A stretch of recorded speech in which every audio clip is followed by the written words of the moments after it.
அன்பின் மூலமாக செய்யும் ஒவ்வொரு செயலும் ஆனந்தத்தை கொண்டு வந்தே தீரும் என்று சுவாமி விவேகானந்தர் கூறிய பொன்மொழியை கூறி என் வரவேற்புரையை தொடங்குகிறேன். அறிவும் அனுபவம்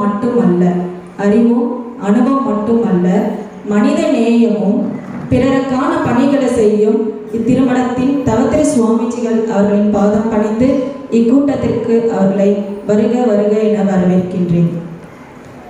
மேலும் தொட்டு விளையாடும் விதையில் உயிரூட்டி அதை தழைத்து பசுமையாக்கி ஒரு சீரான சமுதாயத்தை உருவாக்கும் தூண்கள் தான் நம் ஆசிரியர்கள்.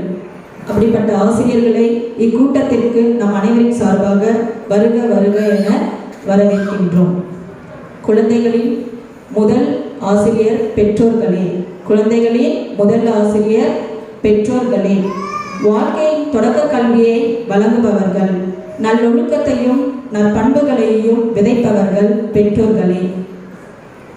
அப்படிப்பட்ட பெற்றோர்களை இக்கூட்டத்திற்கு நம் பள்ளியின் சார்பாக வருக வருக என வரவேற்கின்றேன்.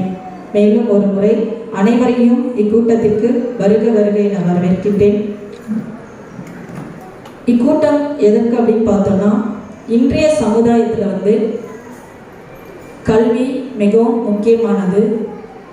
எல்லாருமே நம்ம என்ன பண்ணுறோம், பிள்ளைங்களை படிக்க வைக்கணும், ஒரு நல்ல நிலைமைக்கு கொண்டு போகணும் அப்படின்னு நினைப்போம்.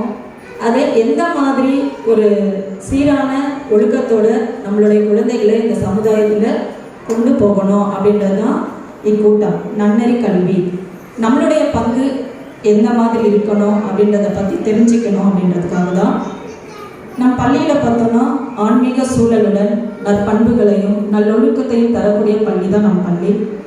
இங்கே எல்லா வசதிகளும் இருக்குது நம்ம குழந்தைங்களுக்கு.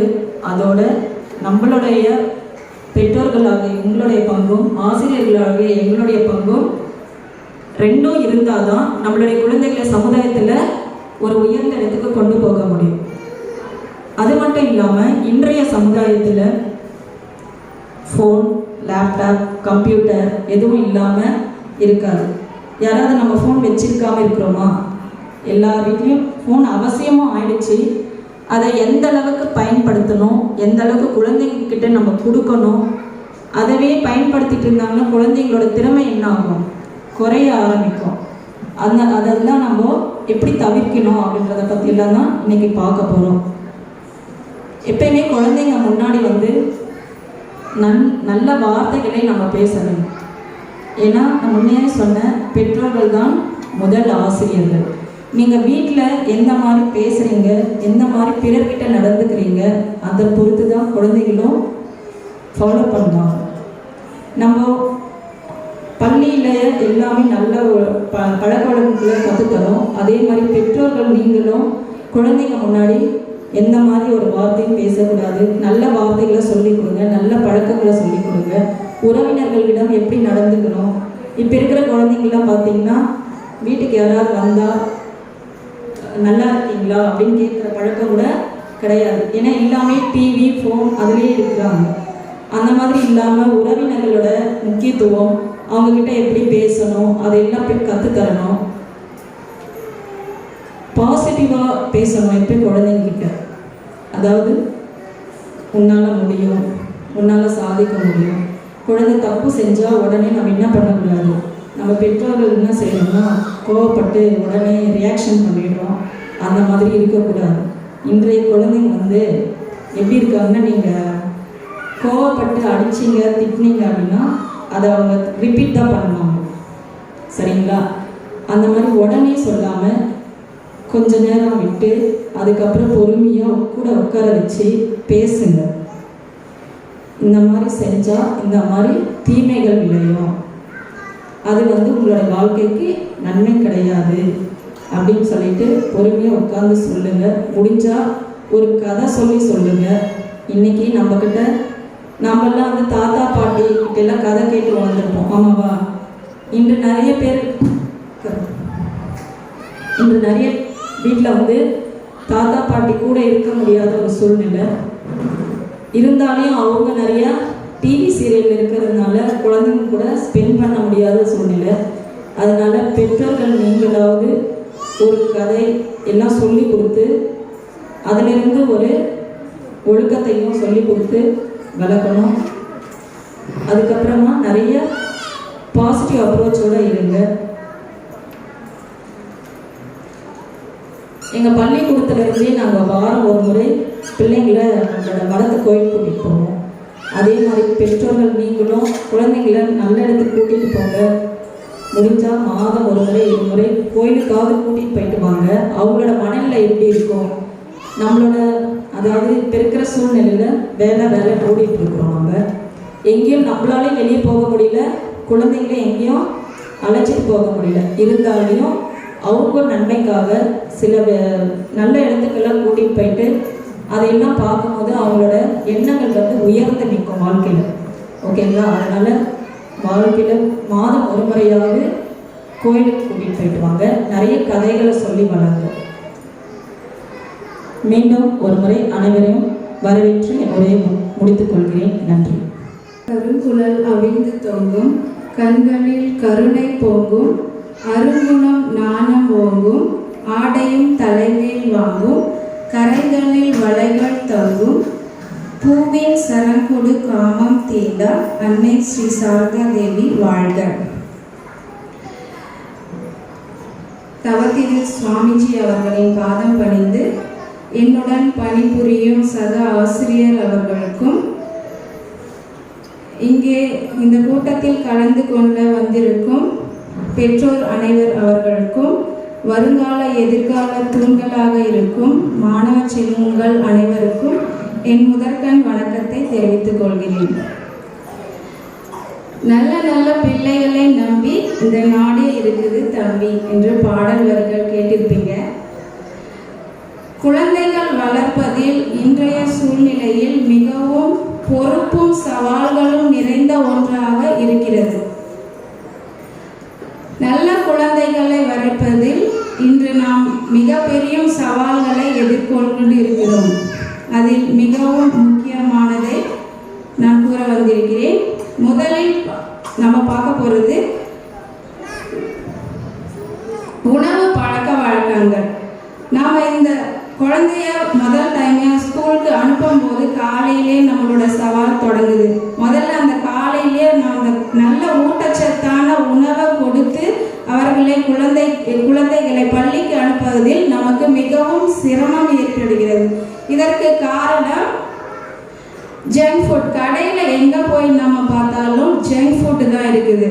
நம்மளை குழந்தைங்களை அட்ராக்டிவ் பண்ணுற விஷயம்தான் முதல்ல கடையில் ஷோ பண்ணுறாங்க. அடுத்ததாக போனால் தான் காஸ்மெட்டிக் ஐட்டம்ஸ், அதுக்கு அடுத்ததாக போனால் தான் நமக்கு வேண்டிய அத்தியாவசிய பொருட்களே இருக்குது. இந்த மாதிரி பிஸ்னஸ் மோட்டிவில் போகிற இந்த உலகத்தில் ஊட்டச்சத்தான உணவை கொடுக்கறதே ஒரு சவால் நிறைந்த ஒன்றாக இருக்கிறது.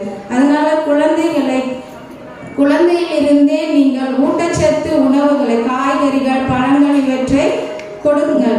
கடையில் வைக்கிற மற்ற உணவுகளை கொடுக்காமல் சின்ன வயசுலேருந்தே அவங்களுக்கு காய்களை எல்லாம் பழக்கப்படுத்துங்க. ஏன்னா ஊட்டச்சத்தான உணவு கொடுப்பது உங்கள் கைகளில் தான் இருக்கிறது. அடுத்ததாக பார்க்க போனோம்னா ஒழுக்கம் மற்றும் கட்டுப்பாடு. ஒழுக்கம் இந்த நம்மளுடைய இந்த ஜெனரேஷனில் பார்த்தீங்கன்னா குழந்தைகள் ஒழுக்கமாக இருக்காங்களான்னு சொன்னால் அது ஒரு கேள்விக்குறியாக தான் இருக்குது. பெற்றோர்களுக்கு அது மிகப்பெரிய சவாலாக இருக்கிறது.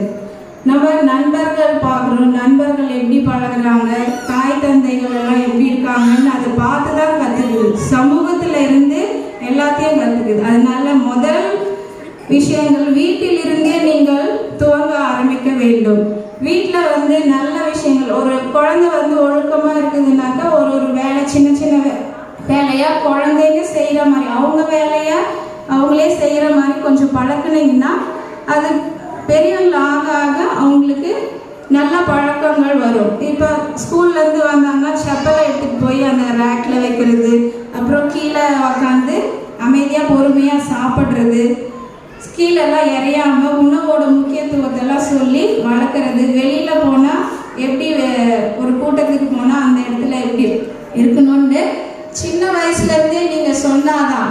இப்போ சின்ன குழந்தைன்னு விட்டுட்டீங்கன்னாக்க பெரியவங்களானா அவங்க உங்கள் பேச்சை கேட்க மாட்டாங்க. பெரியவங்களான எல்லாம் சொல்லி நாம் சரி பண்ணிடலாம் அப்படின்னு நினச்சிங்கன்னா அது நடக்காது. சின்ன வயசுலேருந்தே அவங்களுக்கு மதிப்பு, மரியாதை, பண்பாடு எல்லாத்தையும் சொல்லி கொடுத்தீங்கன்னாக்க அவங்க அதை பிற்காலத்தில் நாம் கவனிக்கலனாலும் எங்கே போனாலும் அவங்க அதை சமாளிப்பாங்க. அடுத்தது கல்வி மற்றும் படிப்பு அழுத்தம். இப்போ வந்து படிக்கிறது வந்து காலம் மாறிடுச்சு. அப்போல்லாம் நம்ம பார்த்தோம்னா 6 வயசானால் தான் படிக்கவே குழந்தைய அனுப்புவோம். இப்போ 3 வயசுலேருந்தே அனுப்புகிறோம். அப்போனா குழந்தை வந்து சின்ன குழந்தை கையை எப்படி பிடிச்சி அதை ஹோம்ஒர்க் எழுதும், எப்படி படிக்கும்னு நீங்கள் சாதாரணமாக நினைக்காம ரெகுலராக அதுக்கு ப்ராக்டிஸ் கொடுத்தீங்கன்னாக்கவே அது வந்து சின்ன வயசுலேருந்தே பழக்கப்படுத்தணும்.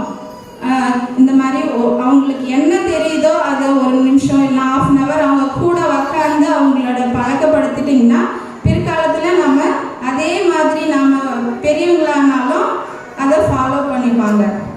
குழந்தை அடுத்தது டிஜிட்டல் சாதனங்களின் தாக்கம்.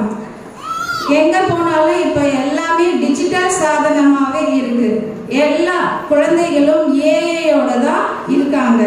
சின்ன ஒரு குழந்தை செல்ஃபோன் பார்க்குதுன்றீங்க, செல்ஃபோன் அது உங்ககிட்ட கேட்கறது இல்லை. ஆனால் நீங்கள் தான் அதுக்கு பெற்றோர்களாக இருந்து பழக்கப்படுத்துறீங்க. அப்படியே அதை விட்டு நாம் விலக முடியலனாலும் அது கூட நாம் பெற்றோர்களாக இருந்து கூட உக்காந்து அது என்ன பண்ணுது, எதை பார்க்குது, அதில் யூஸ்ஃபுல்லாக இருக்கிற விஷயங்களை நீங்கள் தனித்தனியாக பிரித்து தரணும். எது பயனுள்ளது எது பயனில்லாததுன்ட்டு சொல்லி தரணும். ஏன்னா இப்போ அட்ராக்டிவ் ஏஐயே ஒரு குழந்தைய வந்து அந்த ஃபோனில் எவ்வளோ நேரம் வந்து நம்மளை வச்சிட்டு இருக்குதுன்னு நீங்களே பார்ப்பீங்க. நம்ம ஏதாவது ஒரு டாபிக் போட்டோம்னாக்கா அதுக்கு ரிலேட்டடாகவே எல்லா வீடியோஸும் நமக்கு கொடுத்துட்டே இருக்கு. அடுத்தது நம்ம பார்க்கணுன்ற அந்த எண்ணத்தை அதுக்குள்ளவே மூழ்க வைக்குது. இதனால் குழந்தைங்க நைட் ஃபுல்லாக நிறைய நேரம் செல்ஃபோன் பார்க்கறதுனால மனசோர்வு, தூக்கமின்மை, எந்த ஒரு குழந்தையும் ஆழ்ந்த உறக்கத்துக்கு போகிறதுலன்றது தான் இன்றைய சூழ்நிலை இருக்குது. செல்ஃபோன் பார்த்துட்டா காலையில் எழு முடியறதில்ல. அந்த பசங்களால் எழுந்து சீக்கிரமாக ஒரு ட்ரெஸ் பண்ணிவிட்டு அவங்களோட வேலையை அவங்க செஞ்சுட்டு போக முடியாத ஒரு பிரச்சனை இருக்குது. அதுவும் ஒரு சவாலாக இருக்குது. அப்புறம் உடல் மற்றும் மன வளர்ச்சி.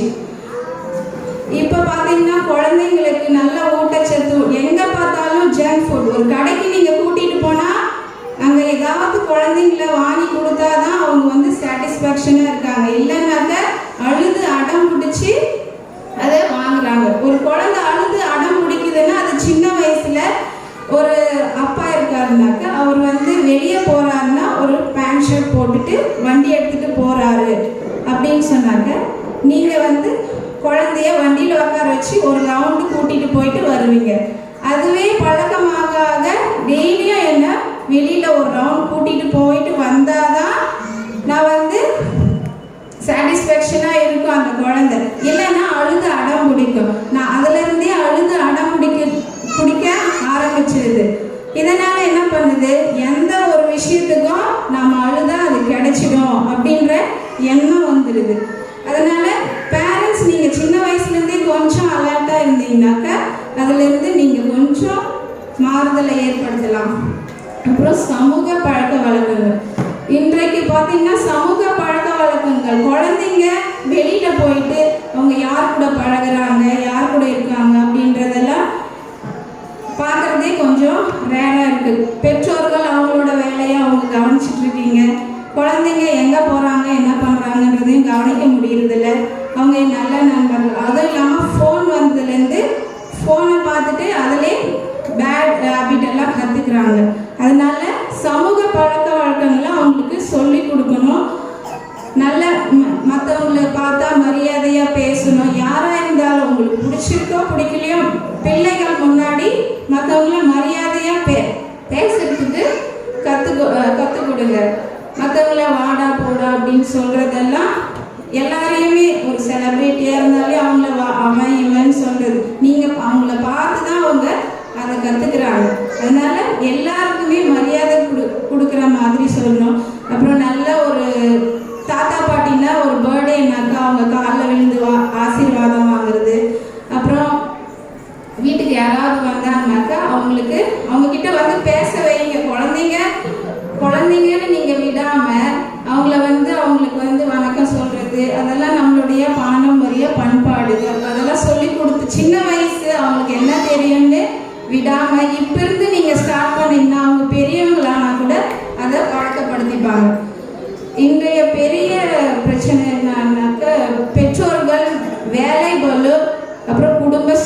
இல்லை. 2 பேருமே இப்போ ஒர்க்கிங் பேரண்டாக இருந்தாங்க. குழந்தைங்களை கவனிக்க முடியாத ஒரு சூழல் ஏற்படுது.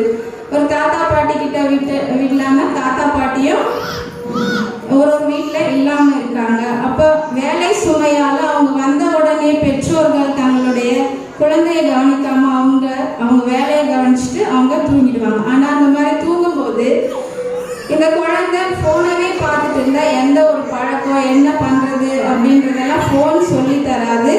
நீங்கள் தான் சொல்லி கொடுக்கணும். ஒரு டைம் ஸ்பெண்ட் பண்ணி அந்த குழந்தைய ஒரு 1/2 ஹவராவது பேசுங்க. அந்த குழந்தைய பேசுங்க. ஸ்கூலில் என்ன நடந்துச்சுன்னு அந்த குழந்தைகிட்ட பேசுங்க. வெளியில் என்ன நடந்துச்சு அது பேச தான். ஒரு கதைகள் சொல்லுங்கள். அவங்க தூங்கும்போது ஃபோனை கொடுக்காம ஏதாவது கதைகள் சொல்லுங்கள். ஃபோனில் எவ்வளவோ கதைகள் நவீன காலத்துக்கு தகுந்தாற் போல நீதி கதைகள் எல்லாமே வருது. ஃபோனை கொடுத்து அந்த கதைகள் எல்லாம் நீங்கள் முதல்ல கற்றுக்கிட்டு அந்த குழந்தைங்களுக்கு சொல்லுங்கள். சொல்லி தூங்க வைங்க. ஃபோனை பார்த்துட்டு தூங்க வைக்காதீங்க. அதனால அவங்களுக்கு எஃபெக்டிவ் இருக்குது. அவங்க காலையில் எழ முடியாத ஒரு தூக்கமின்மையான ஒரு சூழல் ஏற்படுது. சுறுசுறுப்பாக இயங்காமல் இருக்கிறது. இந்த மாதிரி பெற்றோர்கள் ஒரு நைட்டு ஒரு புக்கை படிச்சுட்டு அதிலிருந்து கதை சொல்லுங்க. அவங்க முன்னாடியே புக்கை படிங்க. இதனால் பார்த்தீங்கன்னாக்கா அவங்க புக்கு படிக்கிற பழக்கம் அவங்களுக்கு ஏற்படுது. புக்கு படிக்கிறது இப்போ நிறையவே ரீடிங் ப்ராக்டிஸ் யாருக்குமே இல்லை சார். எல்லாருமே பேரண்ட்ஸும் ஃபோனை பார்க்குறீங்க. அதனால குழந்தையும் ஃபோனை பார்க்குது. நீங்கள் பேரண்டாக இருந்து ஒரு கதையை படித்து சொன்னீங்கன்னாக்க மம்மி படிக்கிறாங்க, டேடி படிக்கிறாங்க, அதனால நாமளும் ஒரு புக்கை எடுத்து படிக்கணுன்ற அந்த பழக்கம் வரும். இந்த மாதிரி சவால்கள் நிறைந்த இந்த உலகத்தில் உங்கள் குழந்தைய பண்புள்ள ஒழுக்கமான குழந்தையாய் வளர்ப்பது மிகவும் சவால் தான். இதை அறிந்து கொண்டு அதை கடைபிடிக்க வேண்டும் என்பதை நீங்கள் தெரிந்து கொண்டு உங்கள் குழந்தைகளை நல்ல குழந்தைகளாக வளர்க்க வேண்டும் என்று கூறி விடைபெறுகிறேன். நன்றி, வணக்கம். ஜெய் ஸ்ரீ ராமகிருஷ்ணா. திருமூவரின் பாதம் வணங்கி என் உரையை தொடங்குகிறேன். மரத்தின் வேறாக இருந்து பள்ளியை தாங்கி பிடிக்கும் தவ திரு சுவாமிஜி அவர்களுக்கும், அம்மரத்தின் விருதாக இருந்து பள்ளியை சிறப்பிக்கும் எங்கள் தலைமை ஆசிரியருக்கும், மரத்தின் கிளைகளாக இருந்து இப்பள்ளியில் பணிபுரியும் இருபாளர் ஆசிரியர்களுக்கும், கிளைகளாகவும் வண்ண பூக்களாகவும் இலைகளாகவும் இருந்து பூத்து குலுங்கும் எங்கள் மாணவ செல்வங்களுக்கும், பூவில் உள்ள தேடி பருக வந்திருக்கும் எங்கள் பெற்றோர்களுக்கும் என் இனிய காலை வணக்கத்தை தெரிவித்துக் கொள்கிறேன். நான் எடுத்துக்கொண்ட தலைப்பு ஒழுக்கம் பற்றித்தான். இந்த உலகிலேயே மிகவும் முக்கியமானது என்னவென்றால் உயிர் மட்டுமே. உயிர் இருந்தால்தான் அனைத்து வேலைகளையும் தன்னால் செய்ய முடியும். அந்த உயிரிலும் மேலானது என்னவென்றால் ஒழுக்கம். ஒழுக்கத்திற்கு இனிமையான 2 வரிகளில் வள்ளுவர் தன் குறைவினால் கூறியுள்ளார். ஒழுக்கம் விழுப்பம் தரலாம், ஒழுக்கம் உயிரினும் ஓம்பப்படும். உலகில் உயர்வானது ஒழுக்கம் என்பதற்கு தத்துவமாக வள்ளுவர் கூறியுள்ளார். அதற்கு எதிராக கல்வியை பற்றி கற்கை நன்றே பிச்சை புகினும் கற்கை நன்றே என்று கூறியுள்ளார். கல்விக்கும் ஒழுக்கத்திற்கும் இரண்டிற்கும் வித்தியாசமாக ஒன்றுமே கிடையாது. கல்வி கற்பதன் மூலமாகவே ஒவ்வொரு மாணவ செல்வங்களும் தன் ஒழுக்கத்தையும் சேர்த்து கற்றுக்கொள்கிறார். ஆர்கடலில் உலகத்து மக்கட்கெல்லாம் ஓதலில் சிறந்ததன்று ஒழுக்கத்துடனேயே. ஆர்களி உலகத்து மக்கட்கெல்லாம் ஓதலில் சிறந்ததன்று ஒழுக்கமுடைமையே என்கிறது முதுமொழி காஞ்சி. உப்பில்லா பண்டமும் ஒழுக்கமில்லா செயலும் குப்பைக்கு சமம் என்கின்ற சான்றோர்கள். ஒழுக்கம் என்பது உயர்வு தரும். ஒழுக்கம் இருந்தால் மட்டுமே உலகே உன்னை தொழும் என்பதற்கு இணங்காக மாணவ செல்வங்களை நாம் ஒழுக்கத்தை குழந்தை பருவத்திலிருந்தே ஊட்டி வளர்க்க வேண்டும். நீரின்றி அமையாது உலகு, சாதி மதம் பார்க்காது பழகு, ஒழுக்கமே உண்மையான அழகு என்று வள்ளுவர் கேட்ட குரலின் மூலமாக ஒழுக்கத்தையும் பண்பாட்டையும் பாரம்பரியத்தையும் குழந்தைகளுக்கு பள்ளி பருவத்திலிருந்தே நாம் கற்றுக் கொடுக்கிறோம்.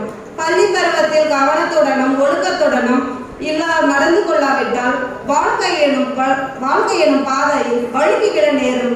எனவே மாணவர்களை வழுக்கி விடாமல் அவர்களை சீர்தூக்கி அவர்களை மேம்படுத்த ஆசிரியர்களாகிய நாங்கள் ஊன்றுகோலாக இருக்கின்றோம்.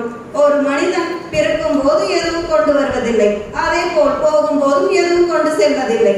மனிதன் இடைப்பட்ட காலத்தில் கற்றுக்கொள்ளும் அழியா செல்வமாகிய கல்வி செல்வத்தை மட்டுமே கற்றுக்கொள்கிறான். எனவே அவர் ஆசிரியர்களை நாடி வரும் குழந்தைகளுக்கு எழுத்தறிவை மட்டுமே போதிக்காமல் அவர்களுக்கு விடாமுயற்சி, தன்னம்பிக்கை, நற்பண்புகள், பெரியோரிடத்தில் மரியாதை செலுத்துதல் ஆகியவற்றையும் கற்றுக்கொள்கின்றனர் மாணவ செல்வங்கள். ஒழுக்கம் ஒரு மனிதனை பக்குவப்படுத்துகிறது. ஒழுக்கம் ஒரு மனிதனை மேம்படுத்துகிறது. ஒழுக்கமே முதன்மையானதாகிறது. ஒழுக்கம் இருந்தால் மட்டுமே ஒவ்வொரு மனிதர்களுக்கும் மாற்றத்தினை ஏற்படுத்த முடியும். உன்னுள் அனைத்து ஆற்றல்களும் உள்ளன என்கிறார் விவேகானந்தர். அதே போல் முதலில் உன் மீது இருக்கின்ற நம்பிக்கையை இழந்துவிடாதே. உன்னோட இருக்கிற நம்பிக்கை எப்பவுமே நம்ம விடாமுயற்சியா நம்ம ஒரு செயலை செஞ்சுட்டு இருந்தோம்னா அதுக்கு கண்டிப்பா ஒரு வெற்றின்றது நமக்கு கண்டிப்பா கிடைக்கும். நம்பிக்கை என்பது உன் வார்த்தையில் உன்னுடைய மனதில் ஆழப்படுத்துவதன் மூலமாகவே நீ ஒவ்வொரு நாளும், ஒவ்வொரு நேரமும், ஒவ்வொரு நொடியும் ஒவ்வொரு சவாலாக எடுத்து வருங்காலத்தில் நீ கோபுர உச்சியில் கொண்டு சேர்க்கப்படுகிறார்கள் மாணவர்கள். கல்வியும் ஒழுக்கமும் இணைந்து மாணவர்களை வருங்காலத்தில் சிறந்த மாமனிதர்களாக உருவாக்குகின்றன. பெற்றோர், ஆசிரியர் இணைந்து குழந்தை செல்வங்கள் அனைவருக்கும் வருங்காலத்தில் எடுத்து வைக்கும் ஒவ்வொரு அடியையும் அவர்களுக்கு பக்குவமாகவும் பாதுகாப்பானதாகவும் நாம் இருவரும் உறுதுணையாக இருந்து ஒவ்வொரு மாணவ செல்வங்களையும் ஒவ்வொரு காலகட்டத்திலையும் அவர்களுக்கு சிறப்பு மிக்க மாமனிதனாகவும்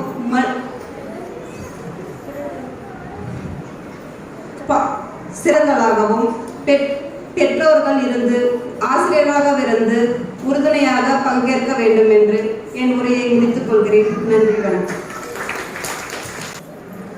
திரு மூவரின் பாதங்கள் பணிந்து சுவாமிஜி அவர்களுக்கும் தலைமை ஆசிரியர் அவர்களுக்கும் என்னுடன் பணிபுரியும் ஆசிரியர்களுக்கும் இங்கு அமர்ந்திருக்கும் பெற்றோர்களுக்கும் எனது மாணவர் செல்வங்களுக்கும் எனது இனிய காலை வணக்கத்தை தெரிவித்துக் கொள்கிறேன். நான் இப்பொழுது பேச வந்திருக்கும் தலைப்பு குழந்தைகளின் உணவு பழக்கங்கள். உணவு என்பது மனிதனின் அடிப்படை தேவைகளில் ஒன்று. குறிப்பாக குழந்தைகளுக்கு ஆரோக்கியமாக வளர இயற்கையான முறையில் விளைவிக்கப்பட்ட கீரைகள், காய்கறிகள், பழங்கள், சிறுதானிய வகைகள் மற்றும் பால், முட்டை, பதப்படுத்தப்படாத இறைச்சி போன்றவை குழந்தைகளுக்கு தினமும் தருவதினால் தேவையான சத்துக்களை தருகின்றன. இவை நோய் எதிர்ப்பு சக்தியை அதிகரித்து நல்ல ஆரோக்கியத்தையும் தருகின்றன. எனவே ஆரோக்கியமான உணவில்தான் இரும்பு சத்து, நார்ச்சத்து, வைட்டமின்கள், ஊட்டச்சத்து அதிகமாக இருக்கின்றது. எனவே சத்தான உணவுகளை தொடர்ந்து குழந்தைகளுக்கு தருவதினால் ஞாபக சக்தி அதிகரித்து ஆரோக்கியமாக வளர உதவுகின்றன. இன்றைய காலத்தில் குழந்தைகள் பார்த்தீங்கன்னா கடைகளில் விற்கப்படுகின்றன உணவுப் பொருட்களையே அதிகமாக விரும்புகின்றனர்.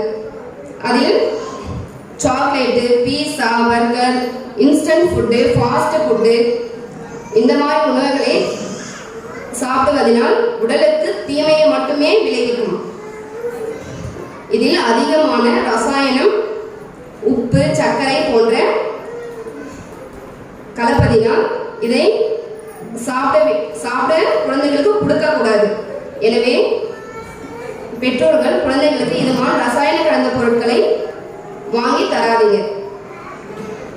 இதனால் குழந்தைகளுக்கு இதய நோய், உடல் பருமன், நீரிழிவு போன்ற பிரச்சனைகள் வளர்வதற்கு அடிப்படையான காரணமாக இருப்பது ஜங்க் ஃபுட்டு தான். மனிதனுக்கு உடல் பருமன் அதிகரிக்க அனைத்து நோய்களையும் உடலில் உருவாக செய்யும் முதல் காரணமாக இருப்பது ஜங்க் ஃபுட். இதை முற்றிலும் குழந்தைகளுக்கு தவிர்க்க வேண்டும்.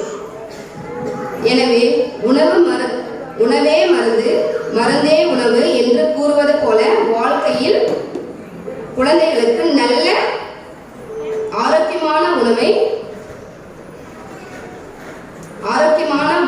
உணவு பழக்கம் மிகவும் அவசியம்.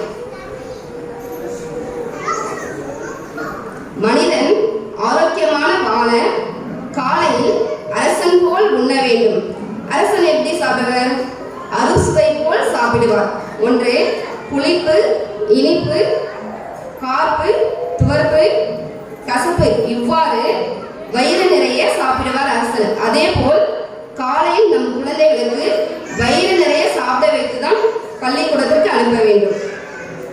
இரண்டாவது, மதிய உணவு இளவரசன் போல் உண்ண வேண்டும். இளவரசன்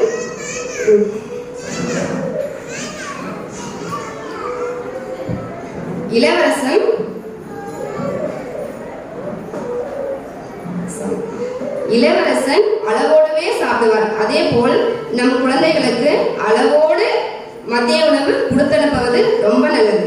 ஏன்னா அளவுக்கு அதிகமாக குழந்தைகளால சாப்பிட முடியுது, அந்த உணவை வீணாக்குறாங்க. ஸோ அதனால குழந்தைகளுக்கு அளவோடு சாப்பாடு கொடுத்தா அளவோடு சாப்பிடுவாங்க. சரிங்களா? மூன்றாவது பார்த்தீங்கன்னா, இரவு கஞ்சன் போல் சாப்பிட வேண்டும். கஞ்சன் எப்படி சாப்பிடுவாருன்னு பார்த்தீங்கன்னா, கூழ் கஞ்சி போன்ற உணவையே சாப்பிடுவார். குழந்தைகளுக்கு நாம் சிறந்த உணவையே கொடுக்க வேண்டும். சிறந்த உணவை நைட்டில் கொடுக்கும்போது குழந்தைகள் சரியாக தூங்கி எழுவதற்கு காரணமாக இருக்கிறது. இவ்வாறு உண்பதால் ஆரோக்கியமாக குழந்தைகள் 100 வயது வரை வாழலாம். இந்த பொருளுக்கு ஒப்பாக வள்ளுவர் கூறிய அழகான வரிகளில், மருந்தென வேண்டாவாம் யாக்கைக்கு அருந்தியது அற்றது போற்றி உணி. இதன் பொருள், உண்ட உணவு செரித்த பின்பே மீண்டும் உண்ண வேண்டும். எனவே உணவு ஒரு மருந்தாக செயல்படுகிறது. சரியான முறையில் உட்கொண்டால் உடலுக்கு நன்மை பயக்கும்.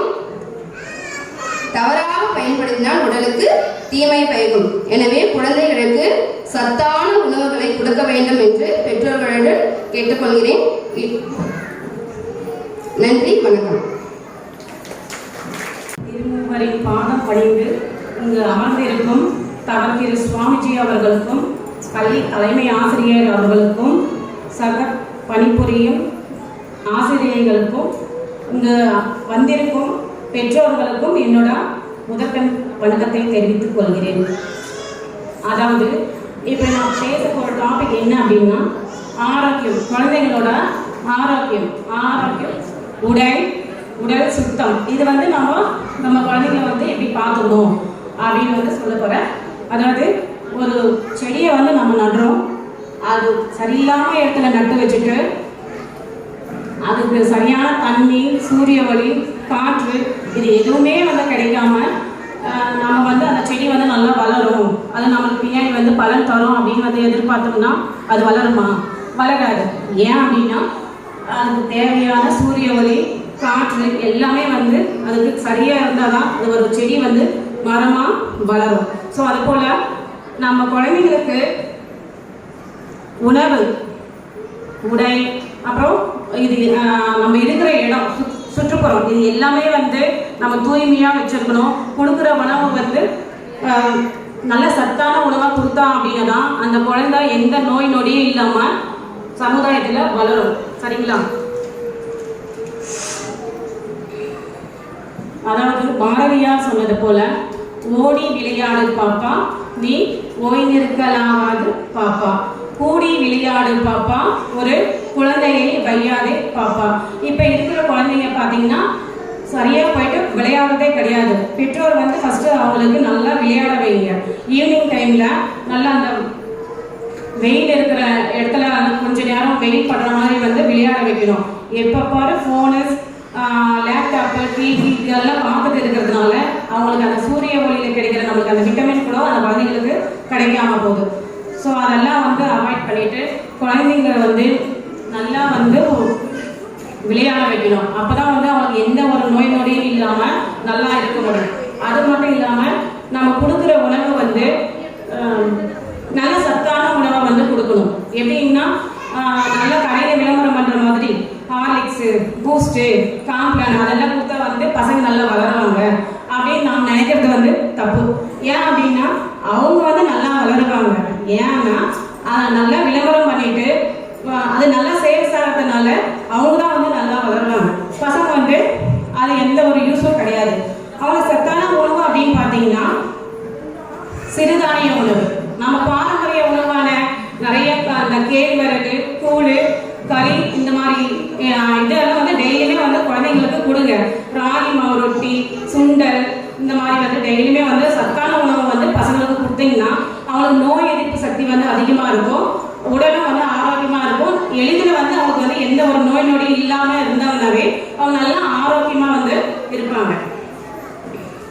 அப்புறம் சாப்பிட்றதுக்கு முன்னாடியும் சரி, சாப்பிட்ட பின்னாடியும் நம்ம பசங்க வந்து நல்லா சுத்தமாக வந்து கை கழுவணும். அதாவது எந்த ஃப்ரூட்ஸோ இல்லை வெஜிடபிள்ஸ் எது வாங்கினாலுமே அதை வந்து என்ன பண்ணணும், ஃபஸ்ட்டு வாஷ் பண்ணிட்டு சாப்பிடணும் அப்படின்ற நல்ல பழக்கத்தை வந்து நம்ம பசங்களுக்கு சொல்லிக் கொடுக்கணும். அது மட்டும் இல்லாமல் காலநிலை சீசனுக்கு ஏற்றாறு போல் இப்போ மழை காலம் அப்படின்னா நம்ம குழந்தைங்களுக்கு நிறைய ஃபீவரு, கோல்டு இந்த மாதிரி எல்லாம் ஆகுது. அப்போ நம்ம என்ன பண்ணணும், நல்ல சுடுதண்ணியை வந்து காய வச்சு அதை ஆற வச்சு பாட்டிலில் கொடுத்து அனுப்புங்க. ஒரு சில குழந்தைங்க பார்த்தீங்கன்னா பிளாஸ்டிக் பாட்டில் கொண்டு வராங்க.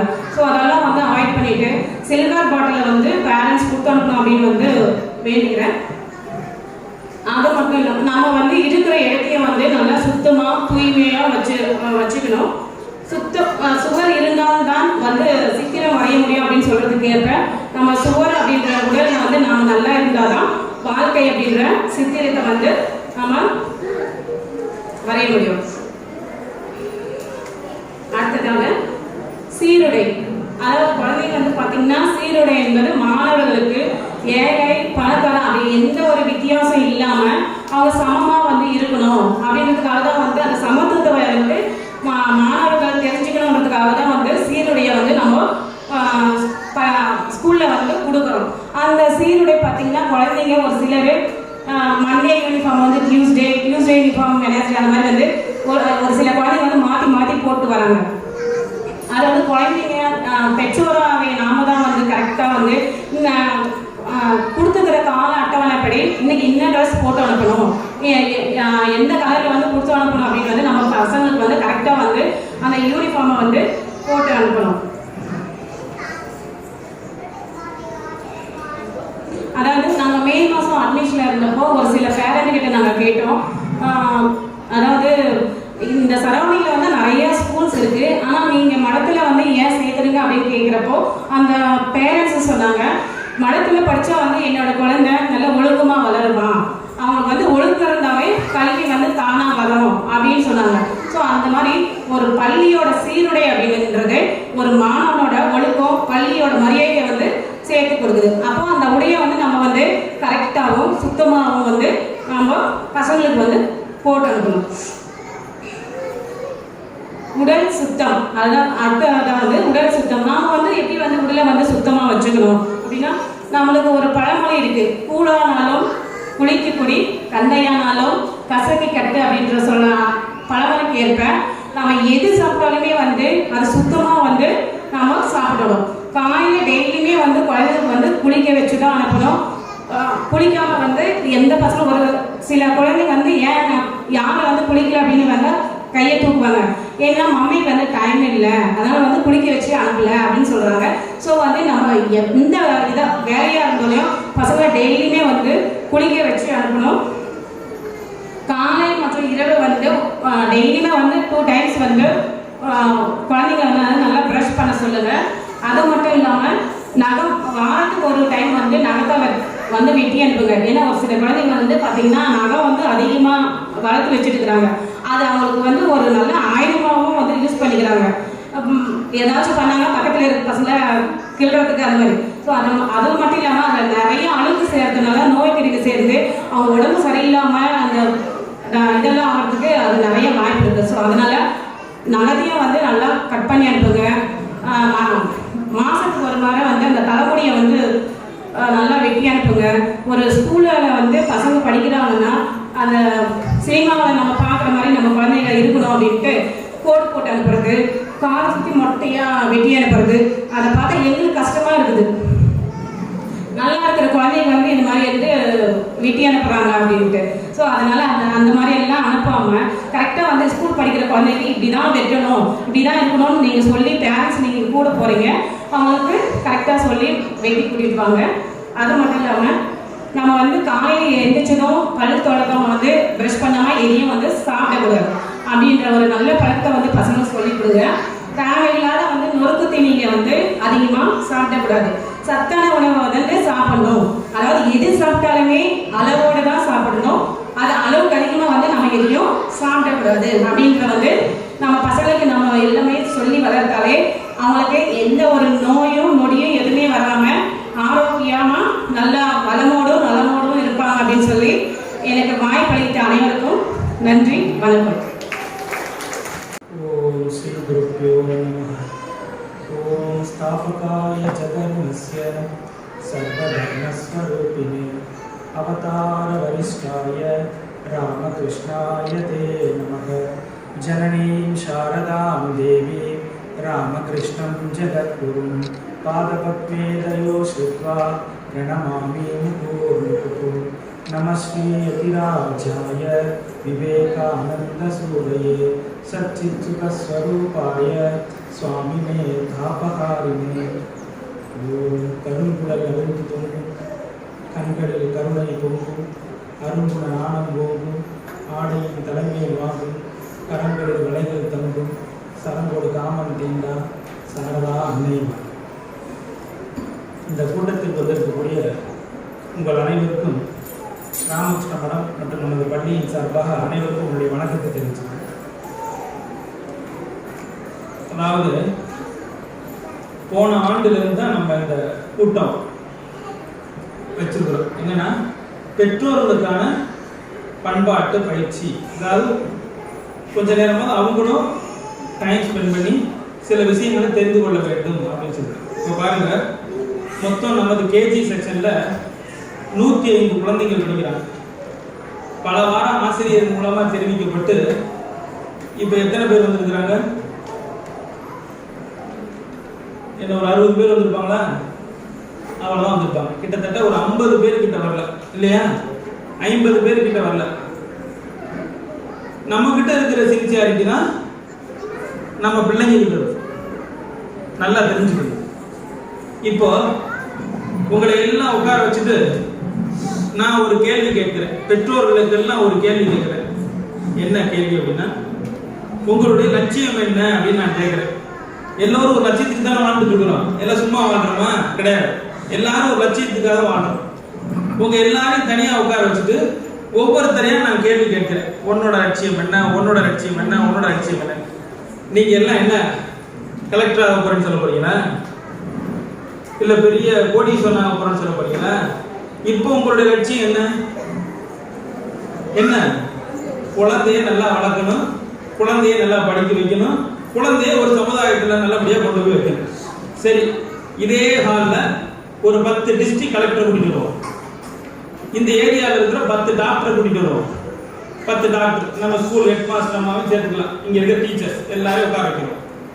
அதாவது ப்ரொஃபஷனல்ஸ், அதாவது ஹையஸ்ட் ரேஞ்சில் இருக்கக்கூடிய சமுதாயத்தில் இருக்கக்கூடிய ஆட்கள் யாரு? நம்ம பார்க்குற மாதிரி கலெக்டர்ஸ், டாக்டர்ஸ், டீச்சர்ஸ், இவங்களெல்லாம் உட்கார வச்சுட்டு அவங்க லட்சியத்தினுடைய முக்கிய பகுதி அடைஞ்சிட்டாங்க இல்லையா? அவங்களையும் கேட்குறோம், உங்களுக்குலாம் என்ன லட்சியம்? கலெக்டர் கேட்குறோம், உங்க என்ன லட்சியம், என்ன சார் உங்க லட்சியம்? கலெக்டர் ஆகுறது தான் என்னுடைய லட்சியம்னு இப்போ பசங்களை கூப்பிட்டு கேட்டால் சொல்லுவான். அந்த கலெக்டர் ஏதாவது சொல்லுவாரா? அவர் என்ன சொல்லுவாரு? தான் பையன் அவர் கலெக்டருக்கு மேல அவன் ஏதாவது ஆக்க பார்ப்பாரு. ஏன்னா அவருக்கு தெரியும் கலெக்டருக்கு மேல என்ன இருக்குன்னு அவருக்கு தெரியும். நமக்கு தெரிஞ்சது சினிமா படத்துல பார்த்து கார்ல இருந்தா எல்லாரும் சல்யூட் அடிக்கிறது யார? கலெக்டர். அதனால நாம கலெக்டர் ஆனு பிள்ளைய வளர்றோம் இல்லையா? ரொம்ப நேரம் காத்திருந்து பயங்கரமா காய்ச்சல், உடம்புக்கு காய்ச்சல், யாரை பார்த்தா உடனே உடம்பு சரியாகுது? டாக்டர். அப்ப நம்ம பையன் என்ன ஆகணும்? டாக்டர் ஆகணும். நம்ம ஊர்ல ஒரு பெரிய 6 கோடீஸ்வரன் பெரிய கார்ல இறங்குறான், போறான் வரான்னு பார்த்தோம்னா இவன் நம்ம பையன் வரணும். இப்ப எல்லாமே நம்ம பிள்ளைக்கு பெரிய இடத்துக்கு வரணும்னு எல்லா பெற்றோர்களும் நினைக்கிறது என்ன? குழந்தை நல்லா இருக்கணும் தானே. இதுல ஏதாவது சந்தேகம் இருக்கா?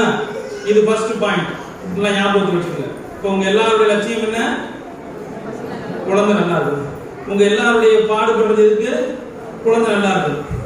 இப்ப இதை தவிர்த்து வேற ஏதாவது இருக்குதா? இனிமே ஆப்ஷன் கிடையாது. இனிமே சாதனை மட்டும் உங்களுக்கு இவன் பண்ற தொந்தரவும் இவன் பண்ற சந்தோஷத்தையும் அனுபவிக்கிறது ஒண்ணும் கிடையாது. இவன் கஷ்டம் கொடுத்தாலும் சந்தோஷம், இவன் சந்தோஷம் கொடுத்தாலும் சந்தோஷம். இனிமே செகண்ட் ஆப்ஷன் கிடையாது. இப்போ 10 கோடி ரூபாய்க்கு நீங்க சொத்து சேர்த்தாலும் அவனுக்கு தான். ஒரு காணி நிலமே இல்லாம நீங்க இருந்தாலும் யாரை நம்பி இருக்கணும்? அவனை நம்பி இருக்கணும். அப்போ கீழே அவன் தான், மேலேயும் அவன் தான். அப்போ உங்க வாழ்க்கையினுடைய லட்சியம் என்ன? குழந்தை தான் அப்படின்னு சொல்றீங்க. எந்த பேரண்ட்ஸ் அது டீச்சர் கூப்பிட்டா வரீங்களா?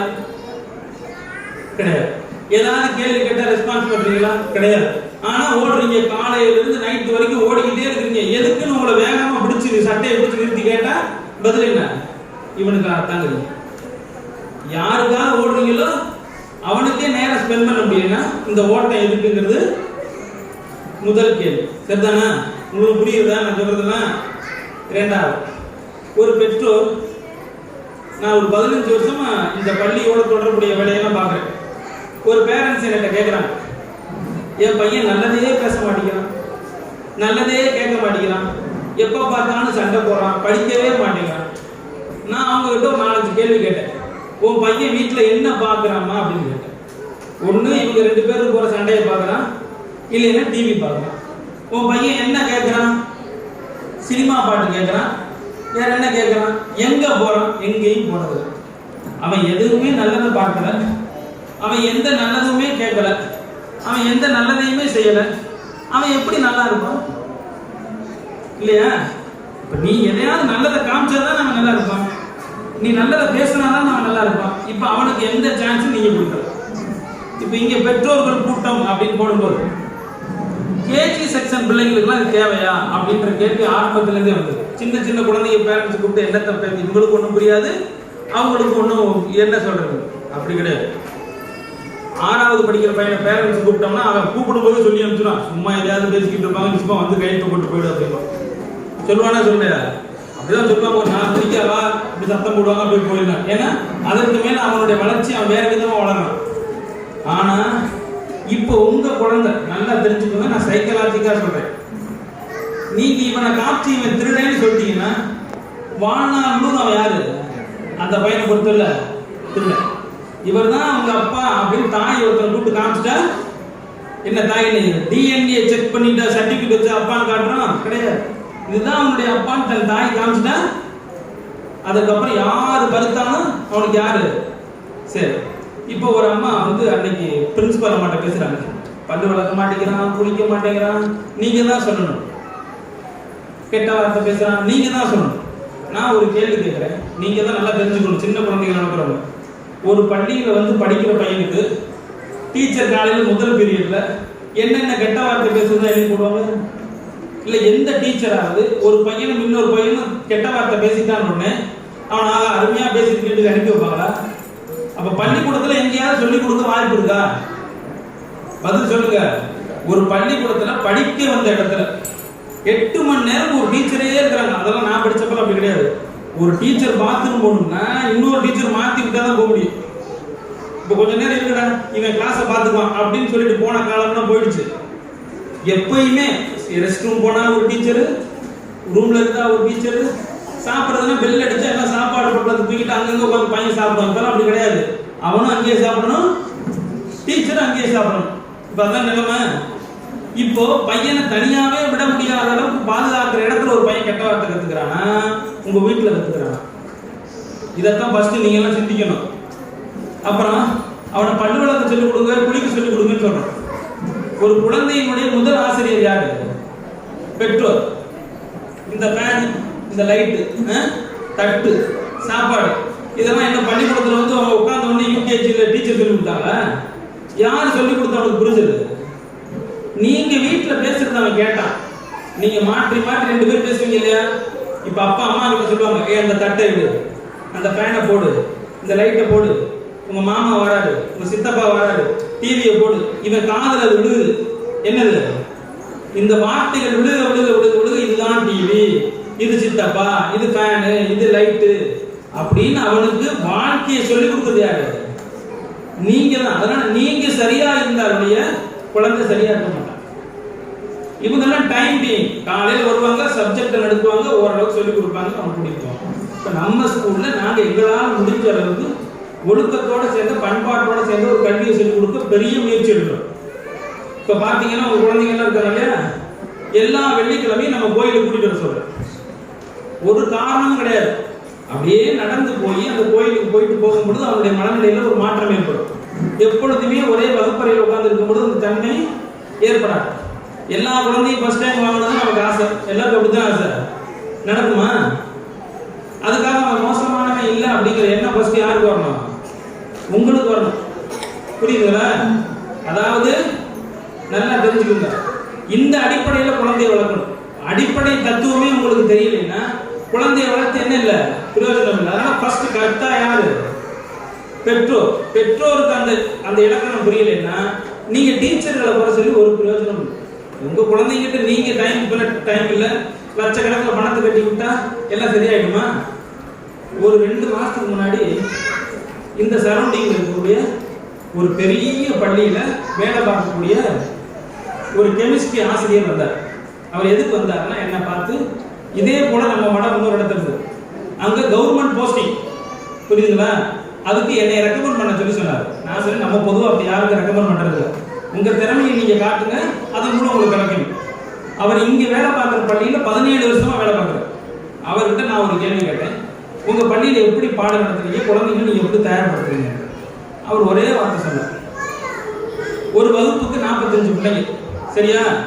அந்த மேனேஜ்மெண்ட் என்ன சொல்றாங்கன்னா 5 பேர் நல்லா படிப்பாங்க, அவனை மட்டும் நீ கான்சன்ட்ரேட் பண்ணு, மற்றவனை பத்தி கவலைப்பட. அவன் படிக்கிறான் அதை பத்தி நீ யோசிக்காது. இந்த 5 பேரை நீ 490 மார்க் வாங்குவீங்க, இதுதான் உன்னுடைய டார்கெட்.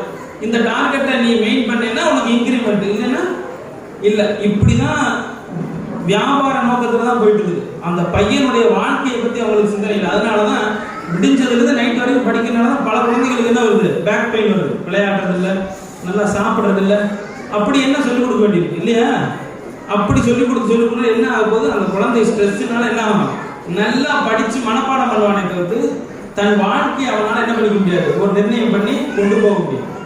இதெல்லாம் நீங்க நல்லா ஃபர்ஸ்ட் ஞாபகத்தில் வச்சுக்கணும்.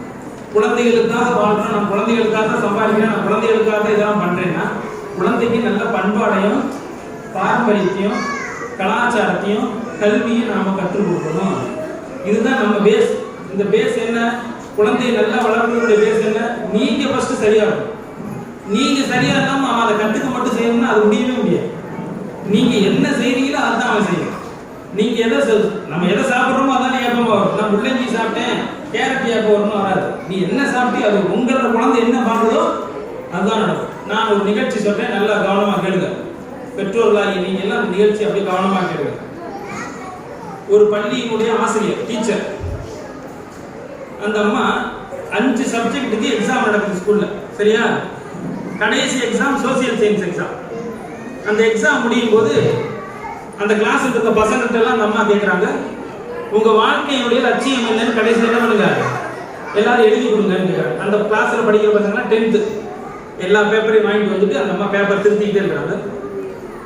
அந்த அம்மா பேப்பர் திருத்திக்கிட்டு இருக்கும்போது அந்த அம்மா அவனுடைய கணவர் வீட்டில் வந்து பேப்பர் படிச்சுக்கிட்டு இருக்காங்க, நியூஸ் பேப்பர்.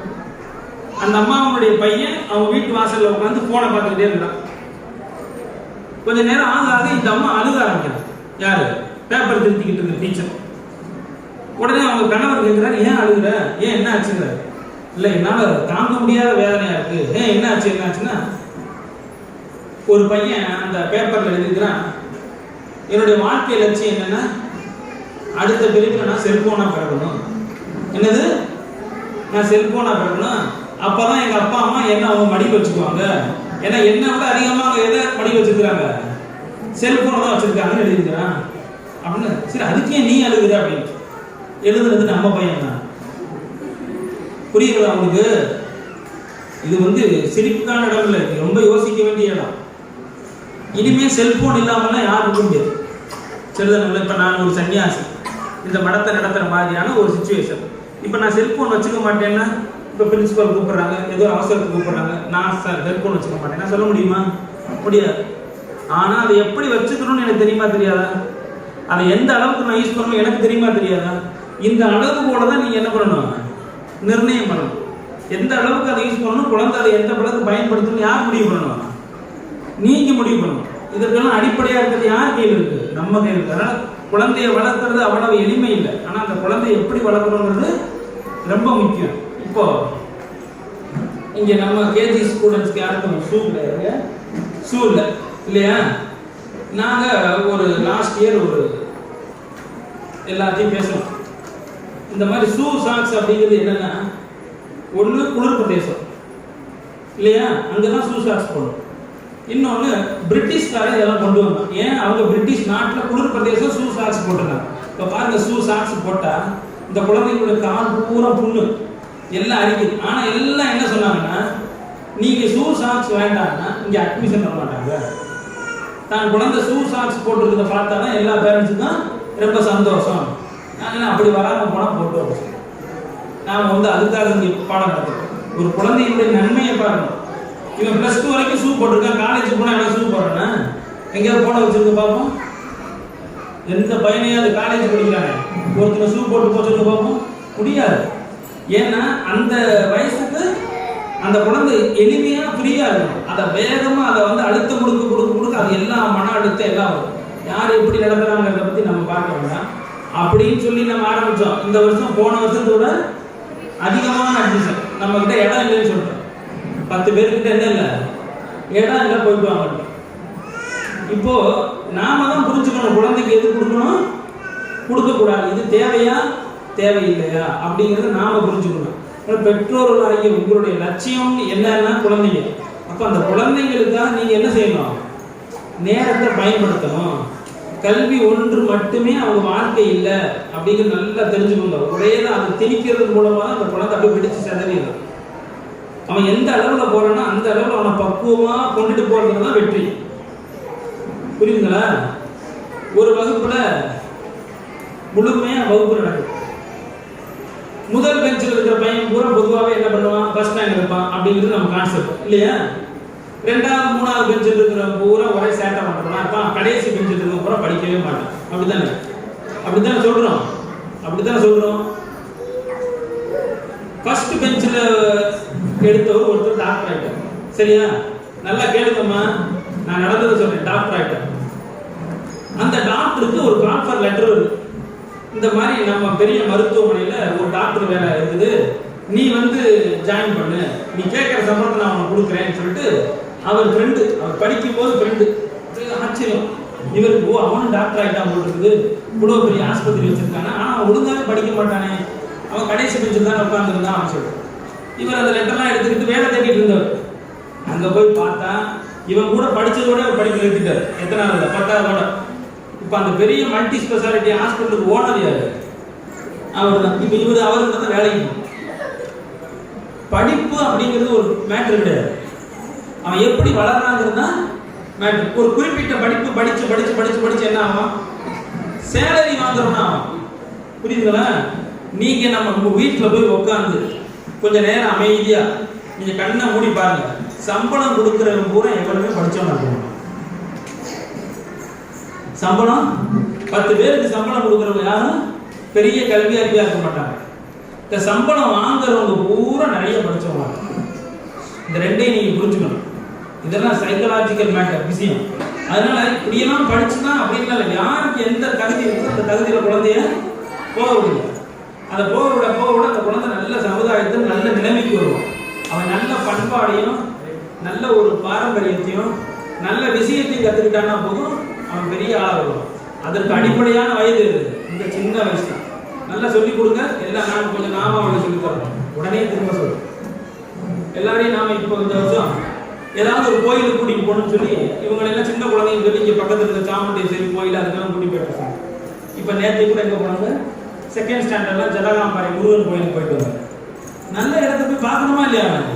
நல்லதை பார்க்கணும், நல்லதை பேசணும், நல்ல பேர் நல்லது பார்க்கல பேசல எதுவும் நீங்க இந்த கோயில் எப்பயுமே கோயில் காலியாகவே தான் நடக்கும்.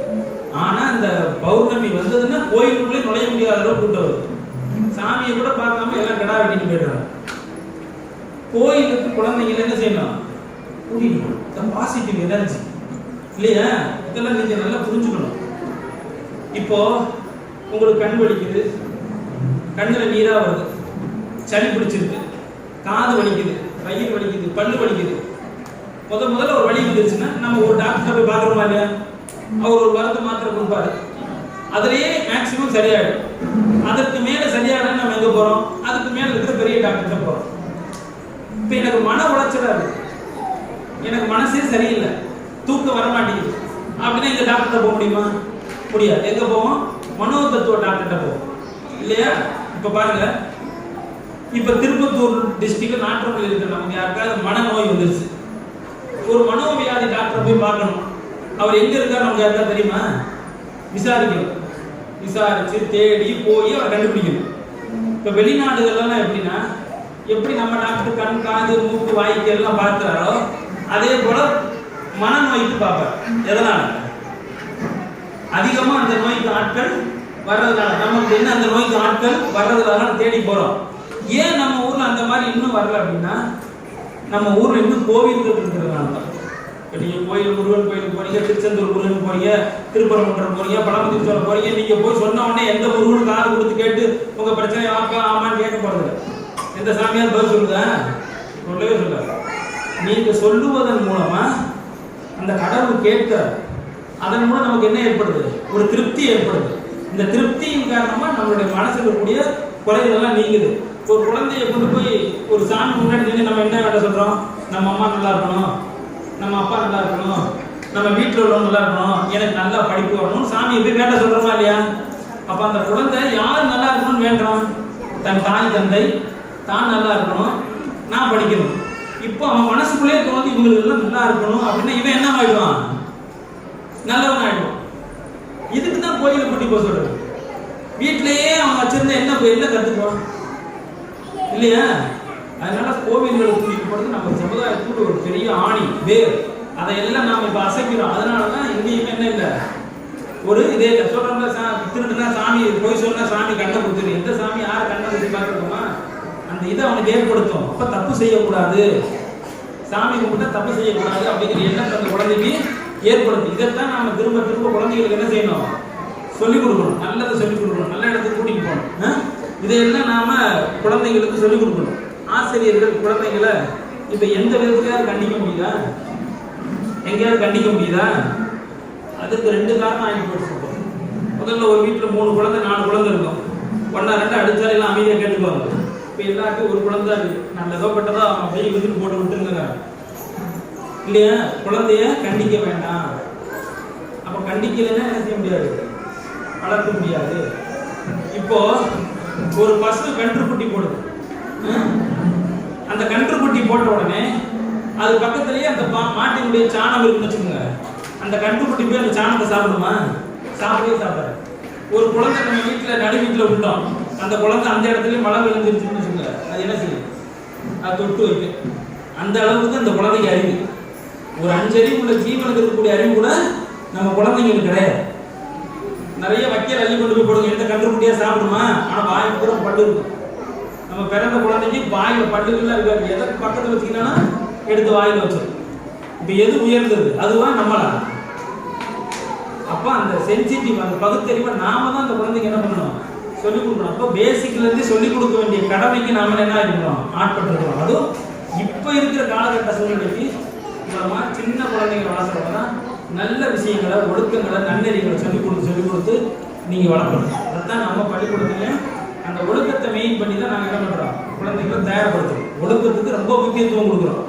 என்ன காரணம்? ஒரு குழந்தை ஒழுக்கத்தோடு வளரும்போது அது சூழ்நிலையிலேயே நல்லா வளரும். இல்லை அப்படின்னா அது சூழ்நிலையிலே என்ன வரும்? எதுவுமே தெரியாத ஒரு எம்டி பாக்ஸ் மாதிரி தான் அந்த பையன் உருவாகும். அப்படி நம்ம குழந்தை உருவாகக்கூடாது. சமுதாயத்திலையும் அவனையும் காப்பாற்றணும், அவனை சுற்றி இருக்கவங்களையும் காப்பாற்றிக்கணும். தன்னைத்தானே இகழ்த்திக்கக்கூடிய தற்கொலை மனப்பான்மை அதிகரிக்கக்கூடிய சூழ்நிலை தான் இப்போ இருக்குது, எல்லா இடத்துலையும் அதிகமாக இருக்குது. நல்ல தைரியத்தோடு வாழ்றதுக்கு நம்ம குழந்தைங்களுக்கு நாம் எல்லாம் என்ன செய்யணும்? சொல்லிக் கொடுக்கணும். அந்த தன்மையோடு நீங்கள் உங்கள் குழந்தைகளை வளர்க்கணுங்கிறது தான் எங்களுடைய முயற்சி. அதனால நம்ம பள்ளியில் இப்போ பார்த்தீங்கன்னா எல்லா வகுப்புலையுமே ஏஐ போடுது, ஆர்டிஃபிஷியல் இன்டெலிஜென்ஸ். எல்லா குழந்தைகளும் எளிமையான முறையில் கற்றுக் கொடுக்கறதுக்கு என்னென்ன முடியுமோ அதெல்லாம் சொல்லிக் கொடுக்குறோம். எல்லா விஷயங்களிலையும் அவனுக்கு ஒரு சீரான ஒழுக்கத்தை சொல்லிக் கொடுக்குறோம். நல்ல விஷயங்களை சொல்லிக் கொடுக்க நாங்கள் முயற்சி பண்ணுறோம். அதை ஆரம்பத்திலேருந்தே கொண்டு போகிறதுக்கு நாங்கள் முயற்சி பண்ணுறோம். இதில் உங்களுடைய ஒத்துழைப்பு என்ன இருக்கணும்? ரொம்ப அதிகமாக இருக்கும். இதையெல்லாம் நீங்கள் மனதில் வச்சுக்கிட்டு செயல்படணும் அப்படிங்கிறது தான் எங்களுடைய வேண்டுகோள். ரொம்ப நேரம் போயிடுச்சு. இன்னும் 2 டீச்சர்ஸ் பேசுறதா இருக்காங்க. இருந்தாலும் அப்புறம் நேரம் ஆகிடுச்சுன்னா பாருங்க எவ்வளோ பேரை கூப்பிட்டோம், எவ்வளோ கம்மியாக வந்திருக்கிறீங்க. பட் எனிவே வந்தவங்களுக்கு எல்லோருக்கும் எங்களுடைய நல்வாழ்த்துக்கள். நான் சொல்கிற விஷயம் திரும்ப திரும்ப நீங்கள் நல்லா மனதில் வச்சுக்க வேண்டியது, உங்களுடைய லட்சியம் உங்கள் குழந்தைங்க அப்படின்னு சொல்கிறது நீங்கள் தான் சொன்னீங்க. சொன்ன நீங்கள் அந்த லட்சியத்துக்காக கொஞ்ச நேரமாக நீங்கள் என்ன செய்யணும்? பாடுபடணும். அப்போ தான் அந்த குழந்தை வளரும். ஆசிரியர்கள் கையில தான் எல்லாம் இருக்குன்னா எந்த ஆசிரியராலையும் ஒண்ணும் பண்ண முடியாது. பாடம் நடத்த முடியும், சொல்லிக் கொடுக்க முடியும். அதற்கு மேல அவனுடைய சொந்த வாழ்க்கை வளர்றது யார் கையில? உங்க கையில தான்ங்கிறத நீங்க எல்லாருமே நல்லா புரிஞ்சுக்கோங்க.